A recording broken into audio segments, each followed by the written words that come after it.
इसलिए अब केस बचा नहीं, भाजपा एक्सपोज हो चुकी है।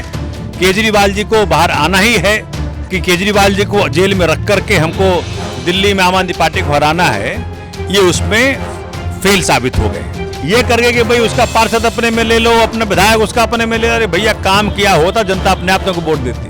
आम आदमी पार्टी ने आज से आपके विधायक आपके द्वार कैंपेनिंग की शुरुआत कर दी है क्योंकि दिल्ली में चुनाव होने जा रहे हैं और उससे पहले आज आम आदमी पार्टी ने बड़ा जो है कैंपेनिंग की शुरुआत की। हमारे साथ बातचीत करने के लिए सोमनाथ भारती जी हैं जो कि विधायक भी हैं। सर, जिस तरीके से कैंपेनिंग की शुरुआत हुई है, किस तरह की आप लोग की तैयारी है और इस कैंपेनिंग के जरिए क्या आप लोग मैसेज जनता के बीच पहुँचाने वाले हैं? देखिए, क्या है कि आम आदमी पार्टी की राजनीति तो यही रही है कि घर घर की राजनीति करते हैं।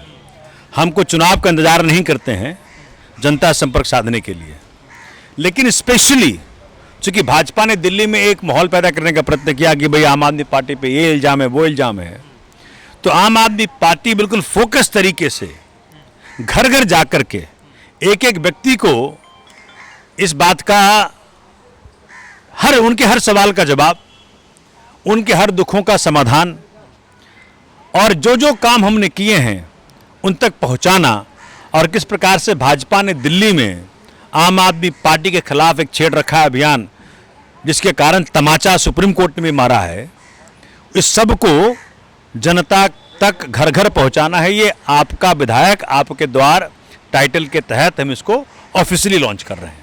सर, जिस तरीके से अभी मनीष सिसोदिया जी को राहत मिल गई, संजय सिंह से भी बाहर है, तो आपको लगता है मुख्यमंत्री अरविंद केजरीवाल भी बाहर आएंगे और इससे कहीं ना कहीं पार्टी को मजबूती मिलेगी और चुनाव प्रचार में आप लोग को एक फायदा पहुंचेगा? बाबू, ऐसा है कि जो सुप्रीम कोर्ट ने कहा है, जो के कविता जी का जब ये जमानत मिला, अगर उसको ढंग से पढ़ोगे उसके बाद केस बचता नहीं है। क्योंकि सुप्रीम कोर्ट ने साफ साफ कह दिया क्या तरीका है कि 4 आदमी को पकड़ लो, 2 को बोलो भाई तुमको बेल तब देंगे जब तू इसके खिलाफ बोलेगा। तो ये को एक्यूज्ड टर्न्ड अप्रूवर के बयान पे बाकी एक्यूज जिसमें एक मुख्यमंत्री हैं, एक शिक्षा मंत्री हैं, उनको एक एमपी हैं, इनको पकड़ के तुम जेल में डाल दोगे, ये कौन सा केस हुआ जब तक कोई कोरबोरेटिंग एविडेंस और ना हो।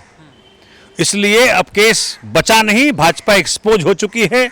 केजरीवाल जी को बाहर आना ही है, उनके खिलाफ कोई धेलेवर का सबूत नहीं है, एक कौड़ी का सबूत नहीं है। तो भाजपा का जो मिशन था कि केजरीवाल जी को जेल में रख करके हमको दिल्ली में आम आदमी पार्टी को हराना है, ये उसमें फेल साबित हो गए। लेकिन जिस तरीके से वो तमाम आपके पार्षद हों, विधायक हो, हर किसी को अपनी पार्टी में शामिल करने की कोशिश कर रहे हैं और इसको लेकर भी आरोप प्रत्यारोप की राजनीति देखने को मिल रही है, इस पर आप क्या कहेंगे? मैं तो ये कहूँगा कि भाजपा वालों, केजरीवाल से सीखो काम करना। काम करोगे तो जनता तुमको सिर पे रखेगी। अभी 303 से 240 पर आ गए ना, काम नहीं किया, तो अगर यही आपकी हरकत रही तो विलुप्त हो जाओगे। 2 से शुरुआत की थी, 2 सीटों से 2 पे वापस आ जाओगे। केजरीवाल जी की तरह काम करोगे तो हो सकता है जनता आपको मौका दे दे। लेकिन ये करके कि भाई उसका पार्षद अपने में ले लो, अपने विधायक उसका अपने में ले लो, अरे भैया काम किया होता जनता अपने आप को वोट देती। इसलिए एक ही चीज केजरीवाल जी के आगे टिक सकती है, वो है काम की राजनीति, और हर राजनीति केजरीवाल जी के आगे फेल है।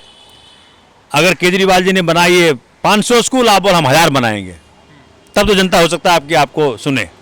लेकिन केजरीवाल जी ने इस प्रकार शिक्षा में, स्वास्थ्य में, बिजली में, पानी में, औरतों की सुरक्षा में, सीसीटीवी कैमरे में एक से एक काम करके दिखाए हैं। उसके आगे भाजपा का कोई भी तरकीब नहीं चलेगा। भाजपा चारों खाने चित्त है। आज आपने जो प्रेस कॉन्फ्रेंस किया है उसके बारे में बताइए कि आपने कई तरह के उसमें आरोप भी लगाए, तो वो क्या है पूरा प्रकरण? क्या है कि जो केजरीवाल जी के, देखो क्या है ना, दिल्ली में हमारी साख कैसे बनी? हमारा साख बनने का यही कारण है कि हम काम की राजनीति करते हैं। हमने शिक्षा अच्छी दी, हमने स्वास्थ्य अच्छे दिए, हमने कई सारे स्कीम लाए, बिजली का, पानी का, फरिश्ते स्कीम, क्या क्या नहीं लाया। तो इनको लगता है कि एमसीडी के जरिए जो अरविंद केजरीवाल जी ने दिल्ली वालों को सपना दिखाया कि भाई दिल्ली को सबसे स्वच्छ शहर बनाएंगे, उसको हिट करो। कैसे हिट करो? दिल्ली में मलबा फैला दो, दिल्ली में गार्बेज फैला दो, दिल्ली में सफाई नहीं होने दो, अधिकारियों को डराओ धमकाओ। उसका कल एक बहुत बड़ा नमूना पेश आया, क्योंकि मेरे क्षेत्र में 2 साल से मेरी पार्षद है लीना जी, हम रोज उनको बोल रहे हैं कि लीना जी सफाई के ऊपर वो कह रहे सर हम क्या करें, एक मलबा रोज डाल जाता है, कौन डाल जाता है। तो मैंने डीसी को रिक्वेस्ट किया कि भैया जहाँ मलबा डाल रहा है कोई रॉकेट साइंस तो है नहीं, या तो उसको हम मैंड कर दें, वहाँ पे कोई आदमी बिठा दें जो कि उसका नंबर नोट करे, उसको मना करे, उसको समझाए बुझाए, या फिर हम सीसीटीवी कैमरा लगा दें। तो उन्होंने आदमी बिठाने की सोची, आदमी बिठाया।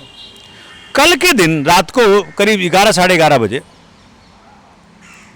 मुझे फ़ोन आया एमसीडी के एक्सीएन का कि सोमनाथ जी आपके क्षेत्र में जिस आदमी को हमने बिठाया उसको चाकू दिखाया गया है, पिस्टल दिखाया गया है।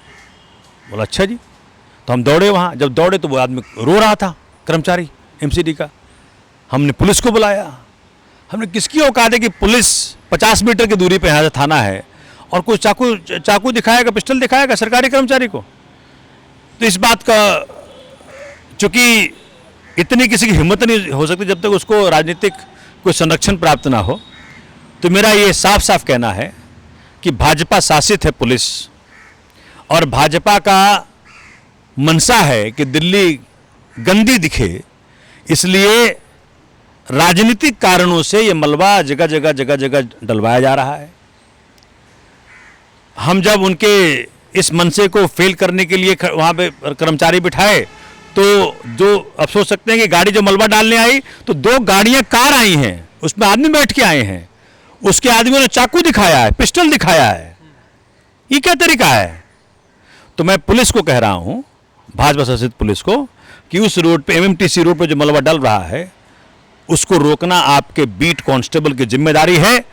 और जिस किसी ने ये हिमाकत की है कि एमसीडी कर्मचारी को चाकू दिखाएंगे, पिस्टल दिखाएंगे, उनकी ड्यूटी है, दिल्ली वासियों के प्रति उनकी ड्यूटी है कि उसको अरेस्ट करें, उन गाड़ियों को सीज करें और कठोर से कठोर सजा उसको दिलवाएं।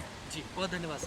तो ये हमने बातचीत करी सोमनाथ भारती जी से, जिन्होंने कई अहम मुद्दों पर अपनी बात रखी और साफ तौर पे बीजेपी पर बड़ा हमला बोला। वीडियो जर्नलिस्ट अभिमन्यु के साथ मैं हिमांशु दुबे, डेली 24 भारत, दिल्ली।